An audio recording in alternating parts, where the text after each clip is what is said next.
Story number 1. The shadow in the mall. I still feel the lingering chill every time I walk past that Chicago mall, especially during the holiday season. The memory of that December afternoon in 2016 haunts me, a stark reminder of how quickly a day of joy can spiral into a nightmare. My name is Rachel Thompson, and what began as a routine shopping trip turned into an ordeal that forever changed my perception of safety in crowded places. It was a brisk Saturday afternoon, the kind where the winter air bites just enough to make you appreciate the warmth inside. The downtown Chicago mall was bustling with holiday shoppers, the aroma of roasted chestnuts and hot cocoa filling the air. I was there to pick up some last-minute gifts for my family: socks, scarves, and a few trinkets that always found their way into their hearts. With my list in hand and a spring in my step, I navigated the maze of stores, weaving through throngs of people animatedly discussing their plans and purchases. As I moved from one store to another, I couldn't shake the feeling that someone was watching me. At first, it was just a fleeting glance, a shadow at the edge of my vision. I dismissed it as the typical paranoia that comes with crowded places, especially during the holidays when everyone is a little more anxious than usual. But as the minutes ticked by, the sense of being followed intensified. I glanced over my shoulder, my heart quickening as I caught sight of a man I didn't recognize. He was tall, with a gaunt face and piercing eyes that seemed to bore into my very soul. His attire was nondescript: dark jeans, plain gray sweater, and a black coat that hung loosely around his frame. There was something unsettling about him, an aura of menace that made my skin crawl. I tried to rationalize his presence. Perhaps he was a security guard or an employee of one of the stores. But his lack of engagement with anyone else, his fixed gaze that never wavered, told me otherwise. Quickened my pace, moving more briskly towards the next store. But every time I looked back, he was still there, always just out of reach, always following. Panic began to set in. I decided to change my route, taking a different corridor to see if he would lose interest. But no matter where I went, he was there, always a few steps behind, never too far away. My mind raced with possibilities. Was he a stalker? Someone with a vendetta against me? The more I thought about it, the more my fear escalated. Desperate to escape, I darted into a nearby store, hoping to lose him in the crowded aisles. The shop was filled with people, their voices a comforting hum that contrasted sharply with my growing anxiety. I moved through the store, searching for any sign of the man, but he was nowhere to be seen. My heart still pounded in my chest, the adrenaline surging through my veins, making it hard to breathe. I reached the restroom, the sanctuary I hoped would offer some respite. Slamming the door shut behind me, I pressed my back against it, trying to steady my racing heart. For a moment, I thought I was safe, but as I reached for the doorknob, the lights flickered, casting long, eerie shadows across the room. The soft hum of the mall outside seemed to fade, replaced by an oppressive silence. A sudden noise made me jump, a faint tapping sound, like fingers drumming on the door. I froze, my breath caught in my throat. The sound grew louder, more insistent, echoing through the small space. I glanced around, eyes wide with fear, but saw nothing out of the ordinary. The taps continued, relentless and unnerving, as if someone was trying to communicate something important. Summoning every ounce of courage, I placed my hand on the door, trying to listen more closely. The tapping shifted rhythm, forming a pattern that felt almost deliberate. My mind raced to interpret the sounds, but they remained cryptic, like a Morse code of fear. I took a deep breath, trying to calm myself, but the sense of dread only deepened. The door handle began to turn slowly, the movement so gradual that it felt like an eternity had passed. My heart raced as the door creaked open, revealing the man standing just outside. His expression was blank, his eyes devoid of any emotion, yet filled with an intensity that sent shivers down my spine. Before I could react, he stepped inside, closing the door behind him with a finality that left no room for escape. The lights dimmed, casting the room into semi-darkness. He moved towards me with a deliberate, almost predatory grace, his presence suffocating. I wanted to scream, to call out for help, but my voice was trapped in my throat. "Why are you following me?" I managed to whisper, my voice trembling. He stopped just inches away, his face inches from mine. His breath was cold against my skin, his eyes boring into mine with an intensity that felt almost supernatural. "You shouldn't have ignored the past," he murmured, his voice low and haunting. Confusion clouded my fear. "What do you mean? Who are you?" He raised his hand, pointing towards a mirror across the room. "Look behind you." Terror surged through me as I turned to glance at the mirror. There, reflected in the glass, was the image of my mother, her face contorted in pain, as pleading for help. My heart stopped. Couldn't be. My mother had passed away 10 years ago, a car accident that left our family shattered and grieving. "Mom!" I cried out, tears welling in my eyes. "No, you're not real." The man shook his head slowly, a sad smile playing on his lips. "She's real, and so am I. We're here because you've forgotten us." Desperation clawed at me as I tried to comprehend his words. "Forgotten? What do you want from me?" He stepped closer, his presence overwhelming. "Remember us. Honor our memories. Only then can we find peace." Before I could respond, the man began to fade, his form dissolving into the shadows of the room. "Don't forget," his voice echoed, now distant and fading. The lights flickered back to full brightness, and the oppressive atmosphere lifted, leaving me trembling and alone in the restroom. I backed away from the door, my mind reeling from the encounter. I tried to steady my breathing, but the fear and confusion were almost too much to bear. Gathering my courage, I left the restroom, making my way back through the mall with the same frantic pace as before. Every step felt heavy, the weight of my emotions pressing down on me. The crowds that once felt comforting now seemed like a maze of faces, each one potentially hiding another threat. I reached the information desk, breathless and desperate for help. "Please," I gasped. "I need help. Someone's following me." And I saw my mother in the mirror. The attendant looked at me with concern. "Take a deep breath, miss. Maybe you're just stressed from the holiday rush. Let me call security for you." As I waited for security to arrive, I couldn't shake the feeling of being watched.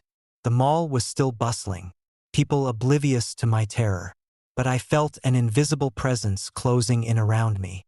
The memories of my mother's passing had resurfaced in a way I had never imagined, intertwined with this inexplicable haunting. When security finally arrived, I recounted the events to them, my voice barely steady. They listened intently, then began to search the mall, their presence offering a semblance of safety. We waited near the information desk, the noise and activity of the mall a stark contrast to the fear that still lingered within me. Minutes felt like hours, but eventually, the guards returned, informing me that they had found no evidence of a man matching my description. "Maybe it was just your imagination," one of them suggested gently. "We understand it must have been scary." I nodded, though the encounter left me deeply shaken. As I left the mall, the cold night air felt refreshing against my skin, but the shadows of my experience lingered. I made my way home, the festive lights now feeling like a facade hiding unseen terrors. That night, couldn't sleep, the haunting melody of the music box still echoing in my mind. I realized that the man was more than just a stalker. He was a conduit for the spirits of my past, desperate to be remembered and honored. My mother's death had left a void, and in my subconscious, I had neglected the memories that kept her spirit at peace. Determined to make amends, I began to reconnect with my family's history. I visited my grandmother's old house, now converted into a museum, and spent hours poring over photographs and old letters. I sought to honor my mother's memory by preserving the stories and memories that made her who she was. Slowly, the haunting presence began to fade, the nightmares less frequent as I embraced the past rather than ignoring it. The experience taught me the importance of remembrance and the invisible bonds that tie us to those we've lost. Every Christmas since, I make a conscious effort to honor my mother's memory, sharing stories and cherishing the traditions she loved. The fear that once gripped me has transformed into a deep sense of connection and peace, ensuring that her spirit remains a cherished part of my life. But sometimes, late at night, when the world is quiet and the snow blankets the city in silence, I catch a fleeting glimpse of a shadowy figure in my peripheral vision, a reminder that the past never truly fades, and that remembering those we love is the key to keeping their spirits at rest. And as I sit by the fireplace each Christmas, surrounded by the warmth of family and the glow of holiday lights, I hold the memory of that night close, grateful for the lessons learned and the enduring power of love and remembrance that transcends even the darkest of fears. Story number 2. Whispers of the Forgotten. I still wake up in a cold sweat every time the snow begins to fall in Texas. The memory of that Christmas fair in 2016 forever etched into my mind. My name is Emily Carter, and what was supposed to be a joyous holiday season for my husband, Mark, and me quickly spiraled into a nightmare we couldn't escape. It was a crisp December evening when Mark and I decided to visit the annual Christmas fair held at the local community center. The air was filled with the scent of roasted chestnuts and mulled wine, and the sounds of laughter and festive music created a warm, inviting atmosphere despite the chill outside. Mark had been excited to find unique decorations and gifts, something different from the usual store-bought trinkets. Little did we know, our visit would change our lives forever. As we wandered through the bustling stalls, Mark's eyes caught sight of an antique booth adorned with vintage ornaments and nostalgic memorabilia. Intrigued, he pulled me closer to browse the assortment. Amidst the clutter, a small display caught my attention, a collection of antique dolls, each with its own unique charm. But one doll, in particular, stood out. It was an exquisite porcelain figure, dressed in a Victorian-style gown with intricate lace detailing. Her eyes, large and glassy, seemed to hold a depth of emotion that was almost unsettling. Mark noticed my fascination and gestured toward the doll. "Isn't she beautiful? She's perfect for our mantle." The vendor, an elderly woman with kind eyes, approached us. "Ah, you've got a good eye," she said, her voice gentle. "That doll is special. She carries with her the memories of sadness and loss. She's said to protect those who truly need it." Mark glanced at me, a hint of skepticism in his eyes. "Protect us from what?" The woman smiled knowingly. "From the forgotten and the lost.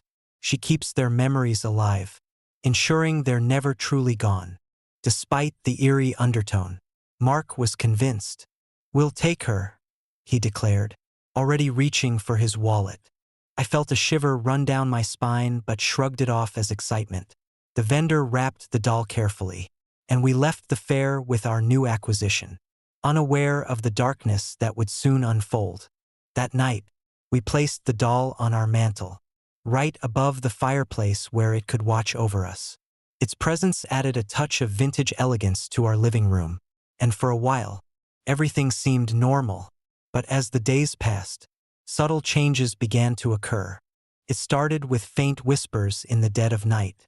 At first, I dismissed them as the house settling or the wind outside. But the whispers grew louder and more distinct. They seemed to emanate from the doll itself, her porcelain lips moving in silent agony. "Remember me," the whispers would say, sending chills through my body. Mark and I tried to ignore it, convincing ourselves that the old house was just playing tricks on us. But the disturbances escalated. Objects moved on their own. Doors slammed shut without warning, and the temperature in the room would drop dramatically, leaving us shivering even in the warmest clothes. One particularly cold night, unable to sleep, I decided to confront the source of the whispers. I sat beside the doll, staring into her glassy eyes, hoping to understand what she wanted. "What do you need from us?" I whispered, my voice trembling. The room grew colder, and the whispers intensified, transforming into mournful cries. Return what is mine, they pleaded, echoing through the room like a broken melody. Terrified, I turned to Mark, who had been watching me with concern. We need to get rid of her, I insisted. She's bringing nothing but pain. Mark nodded, though he looked equally frightened. Let's try to move her to another room. Maybe that'll help. We carefully lifted the doll and carried her to the guest bedroom, hoping a change of scenery would alleviate the disturbances. But that night, as soon as we settled into our beds, the doll returned to the mantel. As if guided by an unseen force, the whispers resumed, more desperate than ever. Remember me, they cried, followed by the chilling command. Return what is mine. Desperation mounting, we decided to seek help. I reached out to a local medium, hoping she could provide some insight into the haunting. Her name was Madame Lee, a woman reputed for her ability to communicate with the spirit world. When she arrived, the atmosphere in our home was thick with tension, the air heavy with unspoken fears. Madame Lee sat down with us, her presence calming yet commanding. Tell me everything, she instructed, her eyes piercing through the darkness. I recounted the events since the doll's arrival, the whispers, the moving objects, the sudden drops in temperature. We tried moving her, but she always comes back, I explained, my voice breaking. Madame Lee nodded thoughtfully. This doll is more than just a toy. It is a vessel for a lost soul, someone who cannot move on until their memories are honored. The whispers you hear are pleas for remembrance, a call to action. Mark looked at me, fear evident in his eyes. What do we need to do? Madame Lee rose, moving to the mantelpiece where the doll sat. She extended her hands, and a soft, ethereal light enveloped the room. To release her spirit, you must honor her memories, learn her story, remember her, and give her the closure she seeks. Determined to end the torment, we embarked on a journey to uncover the doll's origins. After extensive research and conversations with historians, we discovered that the doll once belonged to a young girl named Clara Hartman, who had tragically died in a car accident 10 years prior. Clara was beloved by her family, and her sudden loss had left a deep void in their lives. It was believed that her spirit had attached itself to the doll, unable to find peace until her memories were preserved and honored. Armed with this knowledge, we knew what we had to do. We organized a small memorial in our home, inviting close friends and family to join us in remembering Clara. We placed photographs, shared stories, and lit candles in her memory, ensuring that her presence was acknowledged and celebrated rather than feared. On the night of the memorial, as we shared our memories and honored Clara's life, the atmosphere in our home shifted, the oppressive tension lifted, replaced by a sense of warmth and peace. The doll, once a source of fear, now seemed to radiate a comforting presence. The whispers ceased, and the coldness that had plagued our home was replaced by a gentle warmth. As we concluded the ceremony, Madame Lee approached us with a serene smile. You have done well. Clara's spirit is now at peace, freed from her sorrow. We felt a profound sense of relief, knowing that our efforts had succeeded in granting Clara the closure she had long sought. The doll remained on the mantelpiece, no longer a harbinger of fear but a cherished reminder of the power of memory and the importance of honoring those we have lost. In the years that followed, our home remained a sanctuary of warmth and love, the shadows of the past now a distant memory. Every Christmas, we took the time to remember Clara, ensuring that her story was never forgotten.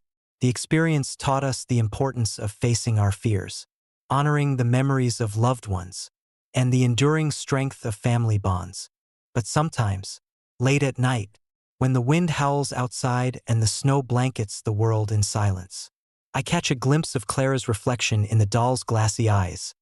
A silent thank you and a reminder that some memories, once honored, never truly fade away.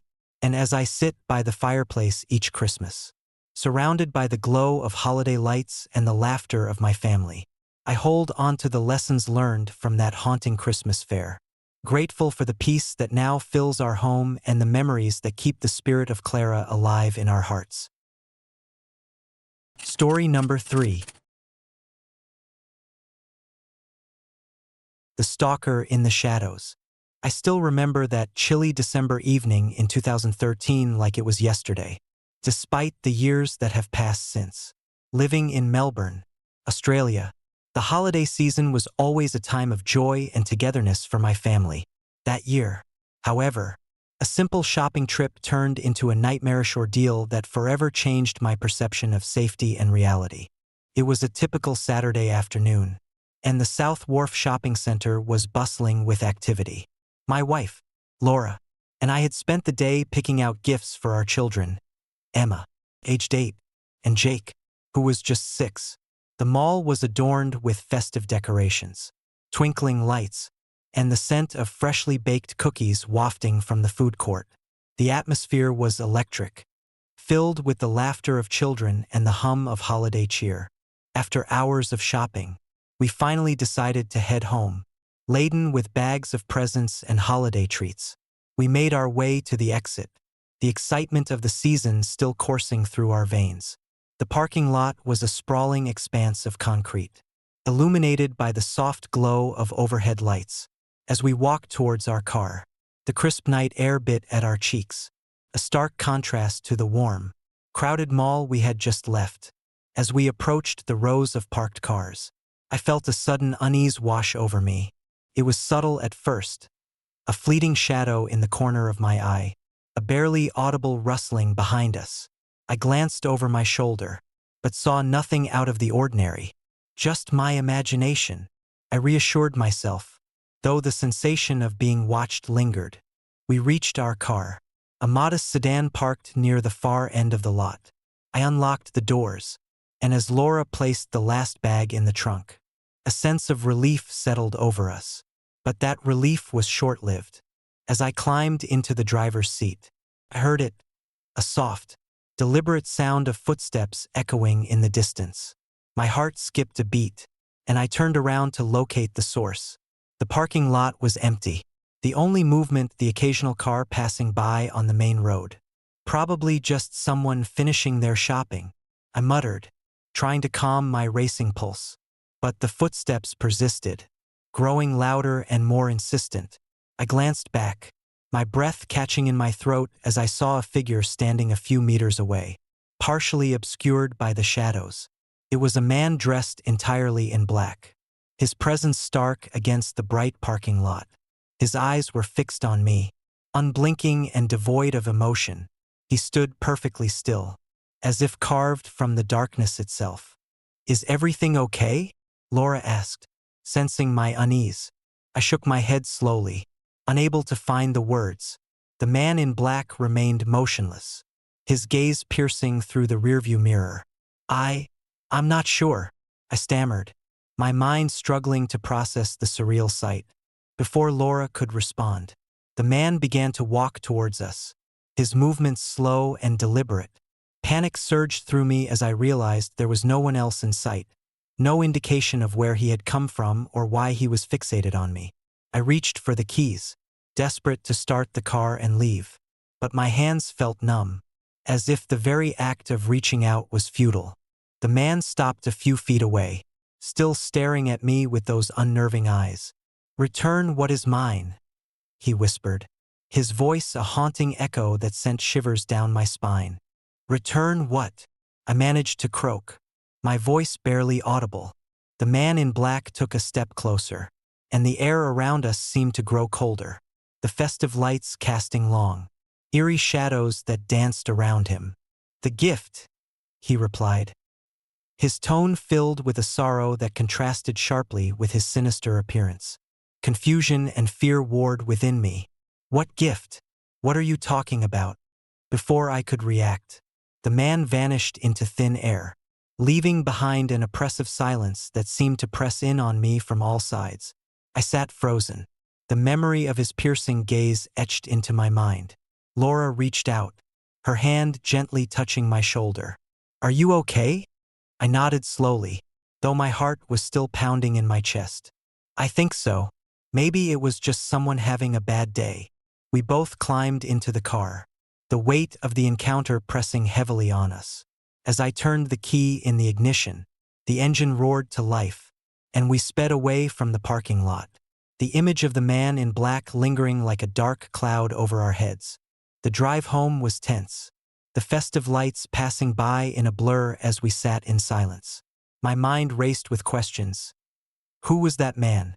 Why was he after me? And what gift did he want me to return?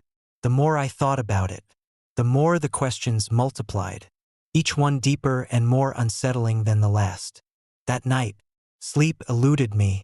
I lay in bed, the image of the man in black haunting my thoughts. I tried to shake off the fear, convincing myself it was a random encounter, perhaps a disturbed individual with nothing but dark intentions. But the sense of being watched never left me, a lingering paranoia that made every creak and rustle in our quiet home feel menacing.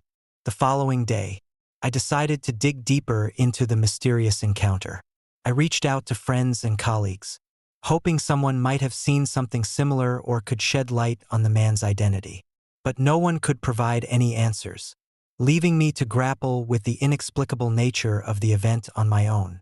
Determined to find some closure, I revisited the parking lot later that week, hoping to confront the man or at least understand his intentions.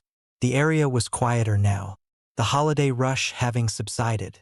I parked my car and began to walk through the lot, my senses heightened, every shadow a potential threat. As I made my way to a familiar row of cars, a chill ran down my spine. The parking lot felt different, more oppressive, as if the very air was charged with an unseen presence. I heard the faint sound of footsteps behind me and turned around. But once again, there was no one there. "Who are you?" I called out, my voice echoing in the empty space. "What do you want from me?" The response was immediate, a whisper carried on the wind, barely audible yet unmistakable. "Return the gift." The words sent a shiver through me, and I felt a sudden urge to flee. But something held me in place, an invisible force compelling me to find out the truth. I began to search the parking lot, retracing my steps from that fateful night, hoping to uncover any clues that might explain the man's presence. As I moved closer to the center of the lot, I noticed something unusual, a faint, old-fashioned lamp post partially obscured by a row of trees. It looked out of place amidst the modern surroundings, its antique design suggesting it had been there for decades. My heart pounded as I approached, drawn by an inexplicable need to uncover the secrets hidden in that dimly lit corner.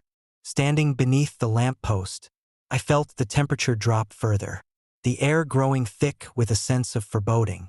The light flickered overhead, casting long, wavering shadows that seemed to writhe and twist in the darkness.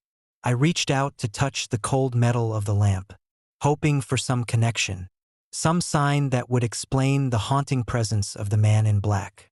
Suddenly, the ground beneath me seemed to shift, and I felt myself being pulled into a vortex of swirling shadows and whispers. The world around me dissolved, and I found myself standing in a desolate, abandoned parking garage, a place forgotten by time, with broken concrete pillars and graffiti-covered walls.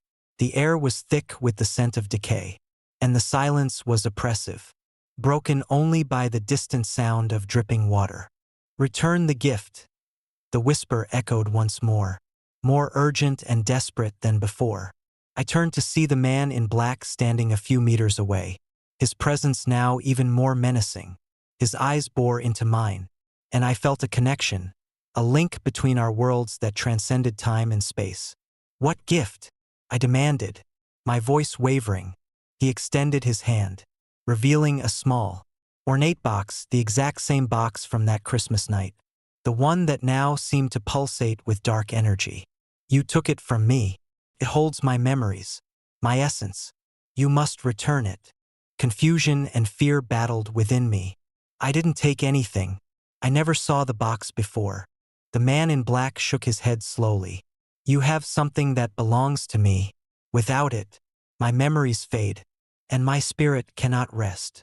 I reached out, my hand trembling as I tried to grasp the truth of his words. I don't understand. What does this have to do with me? He stepped closer, the shadows around him deepening. The box was lost decades ago, taken by a thief who sought to erase the past. It holds the essence of who I was, the memories that define me.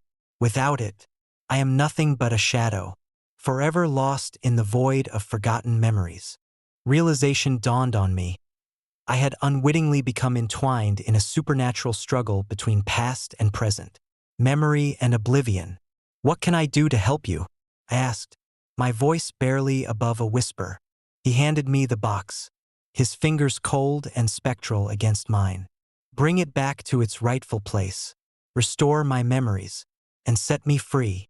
Determined to resolve the haunting, I accepted the box, feeling the weight of his sorrow and desperation.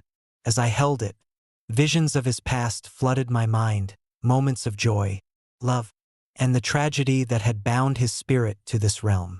I understood then that the man in black was more than a mere apparition. He was a tortured soul, yearning for remembrance and closure. With renewed resolve, I knew what I had to do. Story number 4. The laughter that echoed. I still wake up in a cold sweat every time I pass by that old toy store in Shibuya, Tokyo. The memory of that night in 2018 haunts me, a chilling reminder of how quickly joy can turn into terror. My name is Aiko Tanaka, and what was meant to be a festive holiday shopping trip for my daughter, Yuki, became an ordeal that forever altered my perception of safety and reality. It was early December, the air crisp with the promise of winter. Our home was bustling with preparations for Christmas, a tradition we had embraced wholeheartedly despite it not being a traditional Japanese holiday. Yuki, my 7-year-old, was ecstatic about the decorations, her laughter filling our small apartment with warmth and life. I reveled in her happiness, finding solace in the simple joys of motherhood amidst the demands of my job as a graphic designer. One Saturday afternoon, Yuki and I decided to visit the newly opened toy store in Shibuya, a place renowned for its eclectic collection of toys from around the world. The store was a vibrant explosion of colors and sounds, with shelves stacked high with everything from plush animals to intricate model kits. Yuki's eyes sparkled with excitement as she darted from one display to another, her enthusiasm infectious. As we wandered through the aisles, I couldn't help but feel a sense of nostalgia. The store reminded me of my own childhood visits, the same sense of wonder and anticipation. It was a beautiful place, yet there was something about it that felt slightly off, an underlying tension that I couldn't quite put my finger on. We reached the back of the store, where an old-fashioned display caught Yuki's attention, a collection of vintage toys, each with its own unique charm. Among them was a small, worn plastic clown, its colors faded but still vibrant. Yuki picked it up, her fingers tracing the intricate details of its painted face. "Look, Mommy, it's so cute," she exclaimed, holding the clown up to her face. I smiled, watching her delight. "It is adorable, isn't it? Maybe we can get it for your collection." Just as I reached out to take the clown from her, a sudden, eerie sound cut through the cheerful atmosphere, a high-pitched, maniacal laughter that seemed to echo from the far corner of the store. My heart skipped a beat, and I turned to locate the source. The laughter grew louder, more distinct, sending a chill down my spine. The corner was empty. The shelves there were filled with nothing out of the ordinary. Yet, the sound persisted, bouncing off the walls and enveloping us in its unsettling presence. "Did you hear that?" I asked, my voice barely above a whisper. Yuki nodded, her innocent eyes wide with curiosity and a hint of fear. "It's the clown, Mommy. He's laughing at us." I tried to rationalize the situation, assuming it was some sort of prank or a malfunction in the store's sound system. But the laughter felt too real, too personal. "Let's go check it out," I suggested, taking Yuki's hand firmly. We approached the corner where the sound had originated, the laughter now fading but leaving behind an unsettling silence. As we reached the spot, the clown lay on the shelf as before, but now its eyes seemed to glimmer with an unnatural light, almost as if they were watching us. I picked up the clown again, feeling an inexplicable pull to examine it more closely. Suddenly, the room plunged into darkness as the lights flickered and went out, leaving us in complete blackness. My breath quickened, and Yuki clung to me, her small body trembling with fear. "Mommy, what's happening?" she whispered, her voice quivering. Before I could respond, the lights snapped back on, revealing the store just as it was before. But something had changed. The cheerful decorations now seemed sinister, the shadows deep and threatening. I glanced down at the clown, and to my horror, its smile had twisted into a grotesque grin, the painted eyes now burning with malevolence. "We need to leave," I said urgently, pulling Yuki towards the exit. But as we turned, the store seemed to warp around us, aisles stretching impossibly long, shelves closing in. The laughter returned, louder and more mocking, as if taunting us.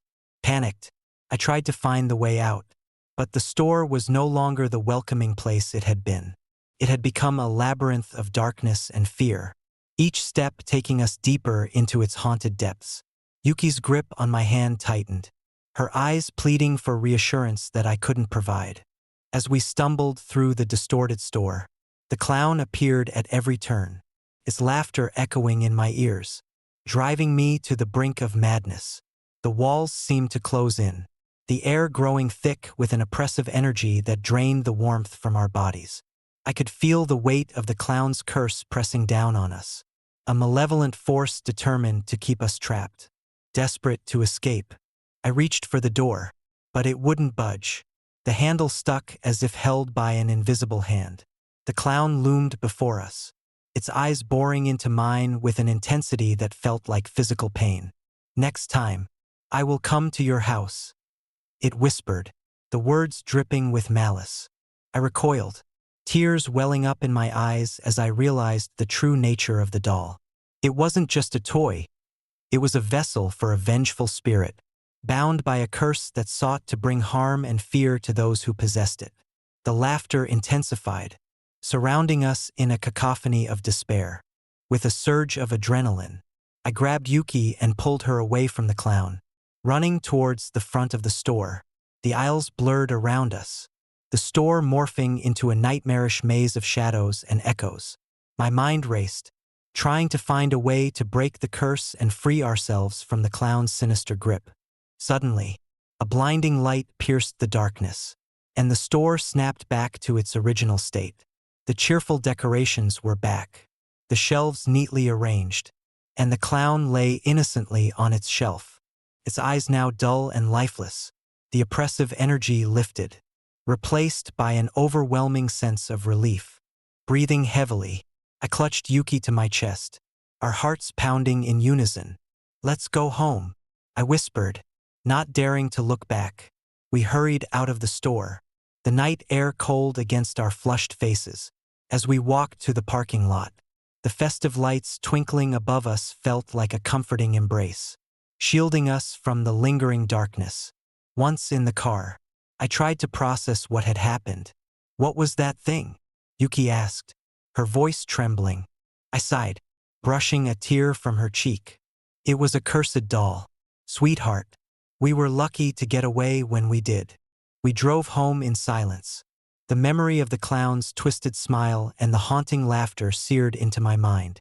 That night, as I tucked Yuki into bed, I made a silent vow to protect her from the darkness that had almost consumed us. In the days that followed, we returned the clown to the toy store, hoping to sever the connection and end the curse once and for all. But when we arrived, the store was closed, its windows dark and empty. A sense of dread settled over me as I realized that the doll was already claiming its next victim. This curse far from over. Years have passed since that fateful Christmas, but the memory of the haunted doll still lingers, a constant reminder of the thin veil between the festive cheer and the darkness that lurks beneath. Every holiday season, I'm reminded to be vigilant, knowing that the shadows of the past can reach out and disrupt even the brightest of celebrations. Sometimes, late at night, When the house is quiet and the snow falls softly outside, I catch a glimpse of a shadowy figure in the corner of my eye, a haunting echo of the laughter that once terrorized us. It serves as a reminder that some curses are never truly broken, and that the past has a way of finding its way into the present, seeking vengeance and remembrance. And so, as I sit by the fireplace each Christmas, surrounded by the warmth of my family and the glow of holiday lights, I hold onto the lessons learned from that night. The joy of the season is fragile, easily shattered by the darkness that lies just out of sight. But with love, courage, and the strength of family bonds, I know that we can face whatever shadows come our way, ensuring that our memories of peace and happiness always prevail over the echoes of fear. Story number 5. Reflections of the Forgotten. I still wake up in the dead of night, heart pounding, every time the snow begins to fall in our quiet town of Strasbourg. The memory of that December in 2009 is etched into my mind, a chilling reminder of how a simple purchase can unravel the very fabric of reality. My name is Isabel Martin, and what was meant to be a joyous holiday season for my husband, Thomas, our daughter, Leah, and me quickly descended into a nightmare we couldn't escape. It was early December, and the annual Christmas fair was in full swing at the heart of our town. The air was crisp, filled with the scent of roasted chestnuts and mulled wine, and the sounds of laughter and festive music created an atmosphere of pure magic. My family and I had always looked forward to this event, a time to gather, celebrate, and create cherished memories together. That year, however, something felt different. Perhaps it was the anticipation of our upcoming anniversary or the lingering sadness from Thomas's recent job loss. But an undercurrent of unease tugged at me throughout the day. Regardless, we decided to immerse ourselves in the festivities, eager to enjoy the season's warmth and joy. As we strolled through the fair, Leah's eyes sparkled with excitement at the sight of twinkling lights and colorful decorations. We visited every stall, indulging in sweet treats and marveling at the handcrafted ornaments. It was near dusk when Thomas spotted an antique booth tucked away in a quieter corner of the fair, its display filled with vintage items that seemed to whisper stories of the past.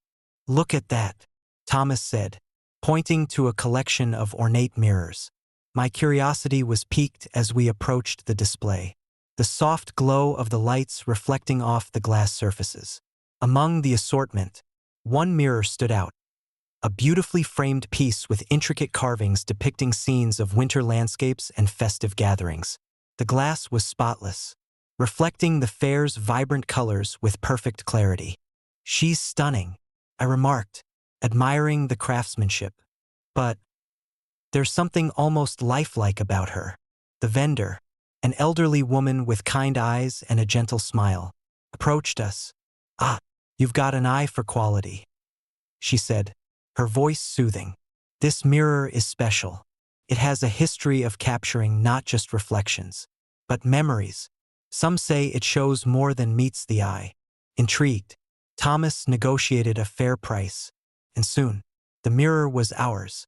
We decided it would be the perfect addition to our living room, a centerpiece that would add a touch of elegance to our holiday decorations.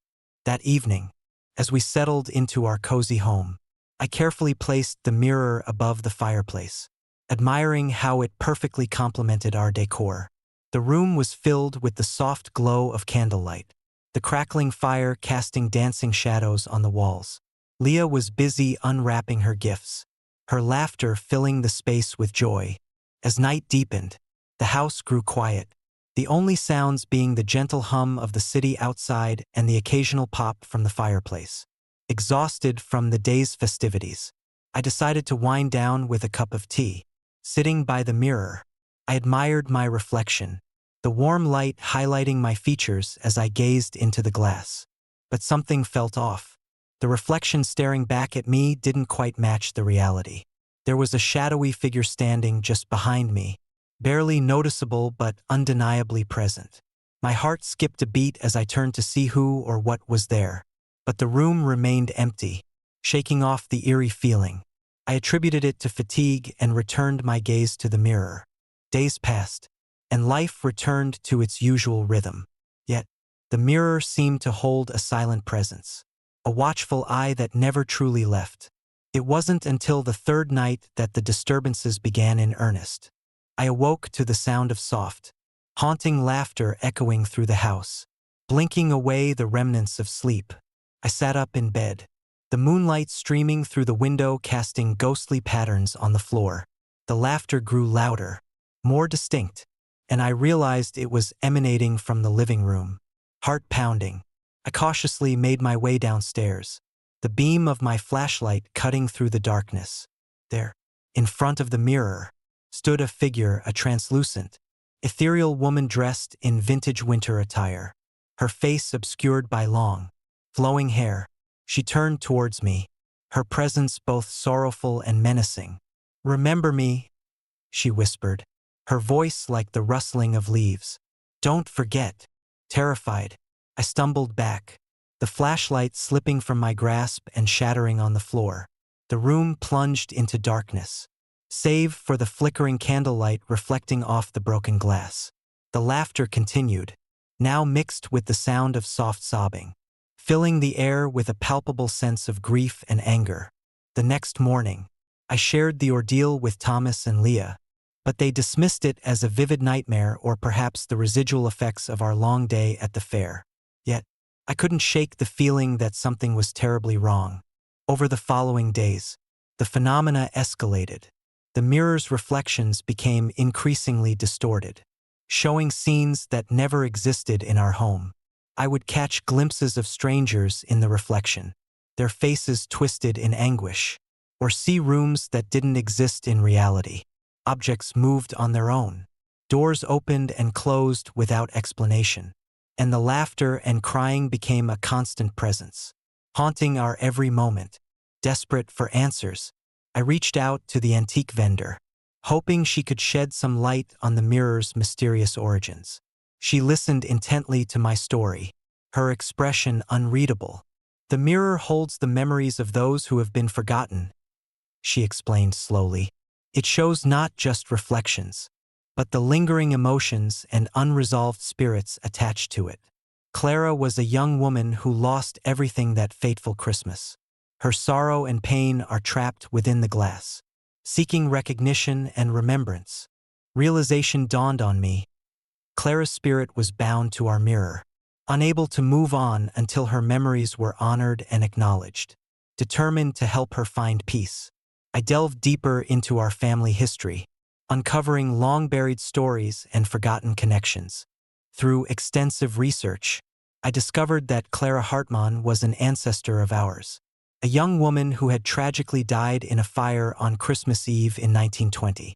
Her family had been devastated by the loss, and the mirror had been a cherished keepsake, passed down through generations as a symbol of remembrance.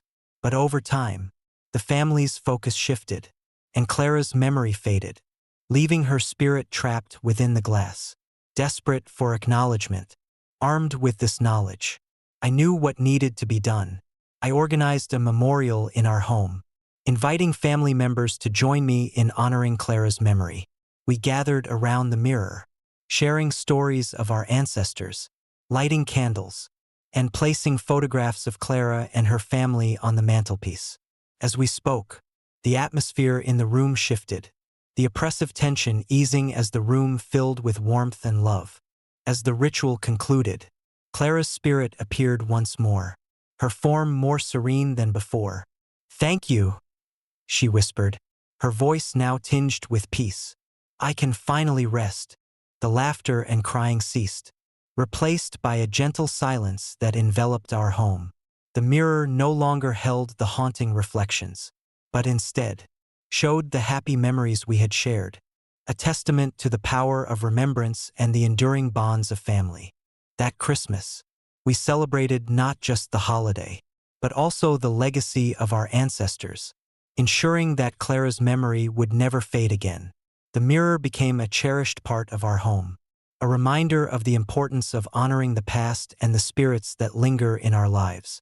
Years have passed since that fateful Christmas, and the memory of Clara's haunting presence serves as a poignant reminder of the thin line between joy and sorrow. Every holiday season, as we gather around the mirror, we celebrate the love and resilience of our family, ensuring that no spirit is ever truly forgotten. But sometimes, late at night, when the house is quiet and the snow falls softly outside, I catch a fleeting glimpse of Clara's reflection, a gentle smile, a nod of gratitude. It serves as a comforting reminder that some memories transcend time, their echoes lingering in the places we hold dear. And as I sit by the fireplace each Christmas, surrounded by the warmth of my family and the glow of holiday lights, I am grateful for the lessons learned from that chilling night. The mirror, once a source of fear, now stands as a symbol of our enduring love and the importance of remembering those who came before us. In honoring Clara's memory, we have not only freed her spirit but also strengthened the bonds that keep our family united through the ages. Story number 6. The Eternal Shopper. I still remember the chill in the air that December evening in 1995. The way the snowflakes danced under the harsh glow of the New York City lights. It was Christmas time, a season of joy and festivity. But at the old Lexington department store, an unsettling presence lingered beneath the glittering decorations and bustling shoppers. My name is Michael Thompson, and I was just a junior manager at Lexington, a sprawling behemoth that had stood on Fifth Avenue since the early 1900s. Little did I know, that year would mark the beginning of a haunting that would forever change my perception of the holiday season. Lexington was a place of dreams, where fashionistas sought the latest trends, families found gifts for their loved ones, and solitary shoppers wandered the endless aisles in search of something special. The store was a labyrinth of departments, each floor meticulously decorated with themed displays that captured the spirit of Christmas. From the shimmering lights of the electronics section to the cozy warmth of the home furnishings, Lexington was a microcosm of the city's vibrant energy. But amidst the holiday cheer, there was a recurring anomaly that employees whispered about in hushed tones. A woman in a red coat who seemed to defy the rules of reality. She appeared during the Christmas season each year, wandering the store's expansive corridors with an air of melancholic purpose. Her coat was always a striking shade of crimson, contrasting sharply with the snowy white of the holiday decor. She never made a purchase, never spoke a word, and most unnervingly, she vanished the moment anyone attempted to engage with her. As a manager, I prided myself on maintaining order and ensuring that every customer received impeccable service. So when the mysterious shopper became a topic of conversation among the staff, I decided to investigate. I recalled the first time I saw her, an elderly woman with silver hair neatly tucked beneath her red hat, her eyes fixed on the window displays as if searching for something lost. One particular evening, as the store was preparing to close, I noticed her again. She stood near the children's section, her gaze unwavering as she watched the last of the shoppers leave. Intrigued, I approached her, hoping to offer assistance or at least a friendly greeting. "Good evening, ma'am. Is there something I can help you find?" I asked, flashing my most professional smile. She turned slowly to face me, her eyes hollow yet filled with an inexplicable sorrow. "I'm just looking," she whispered, her voice barely audible over the hum of the closing day. Before I could respond, she turned back to the display window, her figure blending seamlessly with the festive backdrop. I felt a shiver run down my spine, an unexplainable sense of unease settling in my chest. Shaking off the feeling, I returned to my duties, but the encounter left me restless, determined to uncover the truth. I delved into the store's archives, searching for any mention of a woman fitting her description. After hours of research, I stumbled upon a newspaper clipping from 1972, an article detailing a tragic accident outside Lexington. It spoke of a young woman named Eleanor Hartley, a regular customer who had perished in a car crash just steps away from the store during a holiday sale. Eleanor was known for her vibrant red coat, the very same one that seemed to haunt the store each Christmas. The article painted a picture of Eleanor as a joyful woman, beloved by friends and family, whose sudden death had left the community in mourning. Her memory lived on through annual commemorations, but nothing hinted at the supernatural presence that now tormented Lexington. Armed with this knowledge, I approached the store's longtime security guard, Mr. Jenkins, hoping he could provide more insight. Mr. Jenkins was a stoic man in his 60s, with a wealth of knowledge about the store's history. "Yes, Eleanor Hartley," he said thoughtfully, adjusting his uniform. "She was a regular during the holidays, always impeccably dressed, always cheerful. Her death was a shock to all of us. We held a memorial every year, but after a while, people moved on." "Do you ever see her around the store?" I asked, my voice tinged with curiosity. Mr. Jenkins paused, his expression clouding with memory. "Sometimes, yes, especially around Christmas. She never bought anything, but she would always stand near the window, watching the decorations. When someone tried to talk to her, she'd disappear like a shadow in the night." The hair on the back of my neck stood up as the pieces of the puzzle began to fit together. Eleanor Hartley's spirit was bound to the store, her presence a lingering echo of her untimely death. Determined to help her find peace, I decided to organize a special memorial during the holiday season, hoping that honoring her memory might release her from her spectral loop. As Christmas approached, the store transformed into a winter wonderland.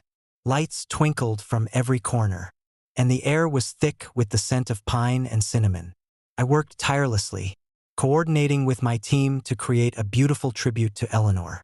We set up a dedicated section near the entrance, adorned with photos, flowers, and a heartfelt plaque commemorating her life.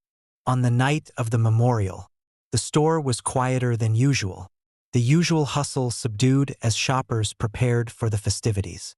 As the clock struck 6, we gathered around the tribute, lighting candles and sharing stories of Eleanor's kindness and vibrant spirit. The moment was solemn yet filled with love, a collective effort to honor a soul lost too soon. As we concluded the ceremony, the atmosphere shifted. The air seemed to lighten, the oppressive tension lifting as if Eleanor's spirit was finally at rest. I breathed a sigh of relief, believing that our efforts had succeeded in breaking the cycle of her haunting presence. But our peace was short-lived. The following Christmas season, as I walked through the store, I felt a familiar sense of unease. The decorations were in full swing, the store alive with the usual holiday energy. And there she was, the woman in the red coat, wandering the store's corridors with her melancholic gaze fixed on the displays. My heart sank as I realized that our memorial had not been enough to free her spirit. Determined to find another solution, I sought out the help of a local medium, Madame Sato, renowned for her ability to communicate with restless spirits. Her presence was calming yet authoritative, and she agreed to assist us in breaking the haunting. We arranged a séance in the memorial section, the space now serving as a bridge between the living and the dead. As Madame Sato began her incantations, the room grew heavy with energy, the air thick with anticipation. The candles flickered, casting long shadows that danced across the walls. "Spirits of the departed," Madame Sato intoned, her voice steady and resonant. "We seek peace and understanding. If there is a presence among us, please reveal yourself." The temperature dropped abruptly, the candles extinguishing with a force that left the room plunged into darkness. A cold breeze swept through the space, and the sound of soft sobbing filled the air. My heart raced as I caught sight of Eleanor's apparition, her form more defined than ever, her eyes filled with sorrow. "Why won't you let me go?" she cried, her voice echoing with anguish. "I am forgotten." Tears welled up in my eyes as I stepped forward, reaching out to her ethereal form. "Eleanor, we remember you. We honor your memory. Please, let us help you find peace." She looked at me, her expression softening slightly. "I cannot move on until my story is told, until my memory is cherished. Help me remember." Determined to fulfill her request, I knew that simply organizing a memorial was not enough. We needed to ensure that Eleanor Hartley's legacy lived on, that her story was shared and remembered by those who visited Lexington. Over the next few weeks, I worked closely with Madame Sato to document Eleanor's life. We gathered old photographs, interviewed longtime employees who had known her, and compiled stories that painted a vivid picture of the woman she was. The store's website was updated with a dedicated section honoring Eleanor, and we placed informational plaques throughout the store to educate shoppers about her life and the tragedy that befell her. As we worked, the hauntings began to diminish. The woman in the red coat became less frequent, her presence waning as Eleanor's story was brought to light. It was as if acknowledging her existence and celebrating her life had begun to lift the curse that bound her to the store. On the following Christmas Eve, the store was once again transformed into a festive wonderland. As we gathered for our annual celebration, I noticed her presence one last time. The woman in the red coat stood near the window, her gaze serene rather than sorrowful. I approached her gently, a sense of peace washing over me. "Eleanor," I whispered, "we remember you. Your story lives on." She turned to me, a faint smile gracing her lips. "Thank you," she whispered, her form beginning to fade. "I can finally rest." As her apparition vanished, the store filled with a warm, comforting light. The oppressive tension that had once plagued Lexington lifted completely, leaving behind a sense of tranquility and fulfillment. I knew then that Eleanor Hartley's spirit had found the peace it had long sought, her memory forever etched into the heart of the store. Years have passed since that fateful Christmas, and Lexington Department Store remains a beloved landmark in our community. The story of Eleanor Hartley is now an integral part of its history, a testament to the power of remembrance and the enduring bonds of memory. Each year, as the holiday season approaches, we honor her legacy with renewed vigor, ensuring that her story is never forgotten. Sometimes, late at night, when the store is quiet and the lights dimmed, I catch a glimpse of a red coat slipping through the shadows, a fleeting reminder of the woman who once roamed our aisles in search of peace. It serves as a comforting echo, a testament to the lives we touch and the memories we cherish. And as I sit in my office each Christmas, surrounded by the warmth of the season and the smiles of satisfied shoppers, I hold on to the lessons learned from Eleanor's haunting presence. The magic of the holidays is fragile, easily disrupted by the echoes of the past. But with love, understanding, and the power of remembrance, we can transform fear into peace, ensuring that no spirit remains forgotten. Story number 7. The Cold Hand. I still wake up in the dead of night, heart pounding, every time the memory of that Christmas fair in 2020 resurfaces. My name is Lucas Muller, and what was meant to be a joyous holiday outing with my mother became an experience that forever altered my perception of safety and reality. Living in the bustling city of Berlin, Christmas was always a time of wonder and excitement, especially for a 10-year-old boy like me. But that year, the festive cheer was overshadowed by a chilling encounter that left me haunted for years to come. It was late November when the annual Christmas fair, Weihnachtsmarkt, was set up in the heart of the city. The air was crisp, filled with the scent of mulled wine, roasted chestnuts, and gingerbread. Twinkling lights adorned every stall, and the sounds of carolers and laughter created an atmosphere of pure magic. My mother, Anna, had promised me an unforgettable Christmas experience, and I couldn't have been more excited. We had been planning this outing for weeks, marking the occasion with special gifts and shared memories. On a Saturday afternoon, my mother and I decided to visit the fair after school. I had just returned home from a long day of classes, eager to dive into the festive spirit. Anna had carefully selected gifts for everyone in the family, and I was thrilled to choose a new set of model airplanes to add to my collection. We arrived at the fair just as the sun began to set, casting a golden hue over the stalls and the surrounding park.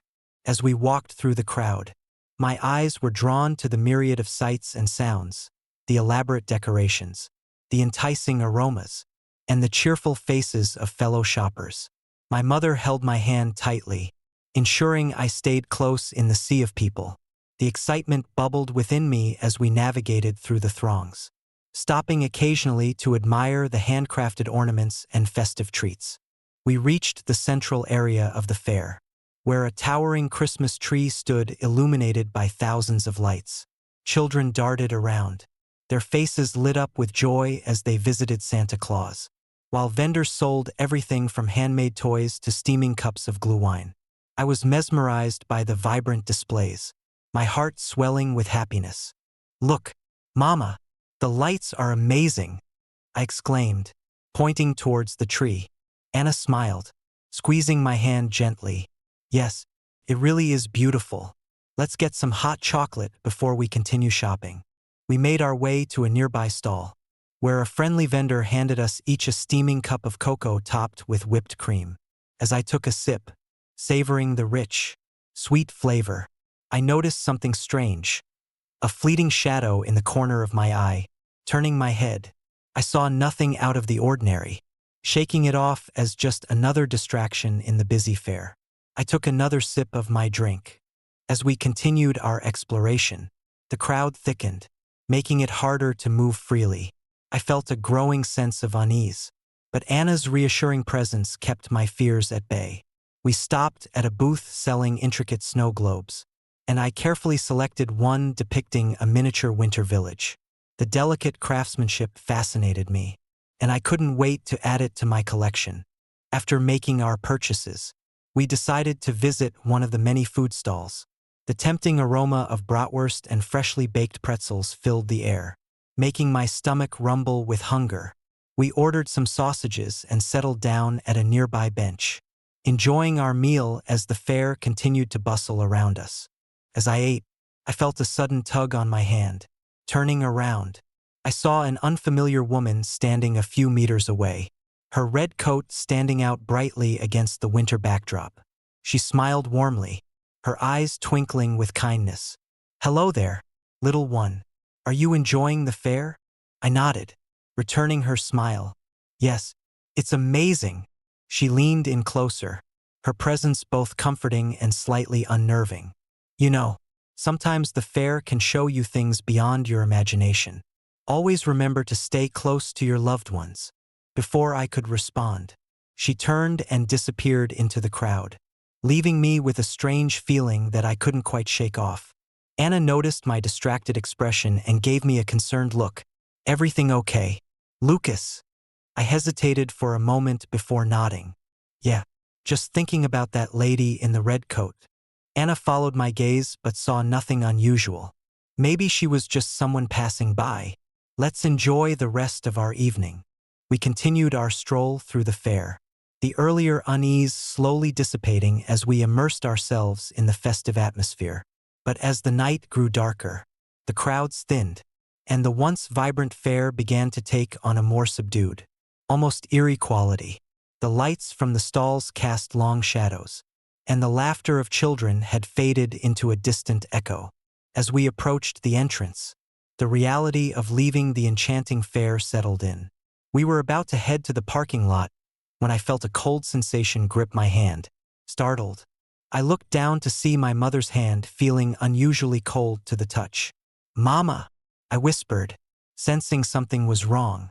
Anna looked back at me, confusion etched on her face. "What is it, Lucas?" Before I could respond, I felt another hand wrap around mine, cold, clammy, and foreign. Panic surged through me as I turned around, expecting to see my mother. But there was no one there. The crowd had thinned to almost nothing, and the area felt eerily quiet. "Mama, someone's holding my hand," I cried out, my voice trembling with fear. Anna rushed over, but when she reached out, there was no one. "Lucas, calm down. Maybe you're just scared." But the feeling of the cold hand lingered, and I knew it was something more. My heart raced as I glanced around, searching for any sign of the mysterious figure. Suddenly, the lights flickered, casting the parking lot into momentary darkness before returning to their bright glow. In that split second, I saw him, an old man dressed in black, standing just a few meters away, his eyes fixed intently on me. "Who are you?" I demanded, trying to pull free, but his grip remained unyielding. Anna grabbed my shoulders, pulling me away. "Lucas, come with me." We hurried towards the entrance, but the old man in black moved with unnatural speed, keeping pace effortlessly. My mind raced with questions. Who was he? What did he want? The memory of the woman in the red coat resurfaced, but now it was overshadowed by this new, more sinister presence. As we reached the parking lot, the old man stopped abruptly, his gaze never wavering from mine. "You cannot escape your past," he whispered, his voice a raspy echo. "The memories you forget will haunt you forever." Before I could respond, he vanished into the shadows, leaving behind a lingering sense of dread. Anna looked at me, her eyes filled with concern. "Are you okay, Lucas?" I nodded, though my heart was still pounding. "I think so. But who was that man?" Anna shook her head, trying to reassure me. "I don't know, sweetie. Maybe it was someone who got lost or confused. Let's go home." We made our way to the car, the festive lights of the fair now seeming distant and insignificant. As we drove away, the image of the old man in black lingered in my mind, his words echoing with a haunting truth. "The memories you forget will haunt you forever." That night, sleep was elusive. I lay in bed, the old man's words swirling in my mind, a constant reminder that the past had a way of resurfacing when least expected. The feeling of coldness and the sensation of being watched never left me, casting a shadow over the holiday season. In the weeks that followed, I became obsessed with understanding the meaning behind the old man's message. I researched the history of the Weihnachtsmarkt, uncovering stories of past tragedies and forgotten memories that lingered in the shadows of the festive fair. One particular story stood out, a tale of a family who had lost their child in a car accident near the very parking lot we had visited. The child, a 10-year-old girl named Clara, had been playing in the fair when the accident occurred, her laughter silenced forever. The story mirrored my own experience, the date of the accident aligning eerily with the year I had encountered the old man in black. It became clear that Clara's spirit was bound to the fair, her presence seeking recognition and remembrance. The old man in black was a manifestation of her grief and the unresolved pain that kept her tethered to the mortal world. Determined to help Clara find peace, I decided to return to the fair the following Christmas season. I couldn't shake the feeling that honoring her memory was the key to lifting the haunting that had plagued me. Armed with knowledge and a sense of purpose, I planned a special memorial to pay tribute to Clara and release her spirit from her eternal vigil. As December approached, I enlisted the help of Anna and some close friends, organizing a small ceremony at the same parking lot where I had first encountered the old man in black. We gathered photographs, lit candles, and shared stories of Clara's life, ensuring that her memory was honored and celebrated. On Christmas Eve, we returned to the parking lot, the area now adorned with simple decorations and the soft glow of candlelight. The air was still cold, but the atmosphere was filled with a sense of hope and remembrance. As we began the ceremony, I felt a familiar chill, but this time, it wasn't one of fear. It was the presence of a restless spirit seeking closure. As we shared stories and lit the candles, the festive lights of the fair cast long shadows, and the air was thick with emotion. I spoke about Clara, her laughter, and the joy she brought to those around her. Tears welled up in my eyes as I recounted the tragedy that had taken her life, ensuring that her story was not forgotten. Suddenly, the atmosphere shifted. The air grew warmer, the oppressive tension lifting as if Clara's spirit was responding to our tribute. The flickering candlelight seemed to dance more gracefully, and the sounds of the fair felt distant, replaced by a serene silence. I glanced around, searching for any sign of her presence.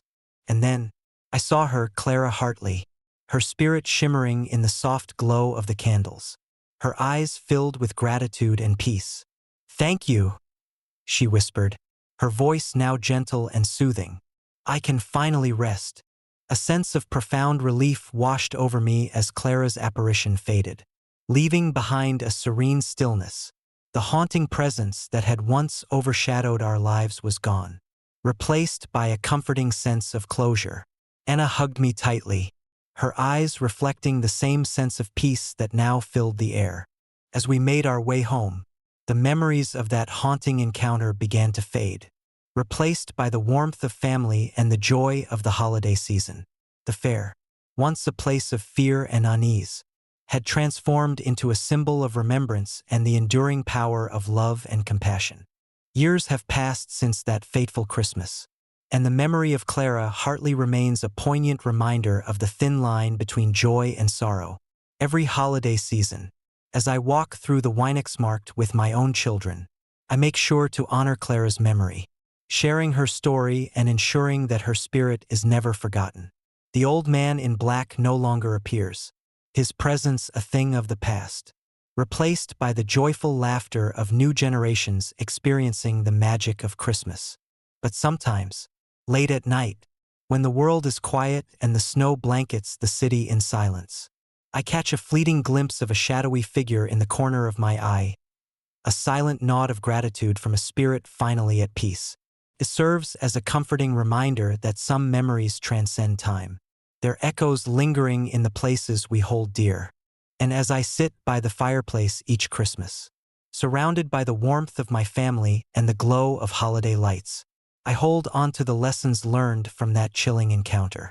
The joy of the season is fragile, easily overshadowed by the darkness that can linger in forgotten memories. But with love, understanding, and the power of remembrance, we can honor the past and ensure that no spirit remains lost or forgotten.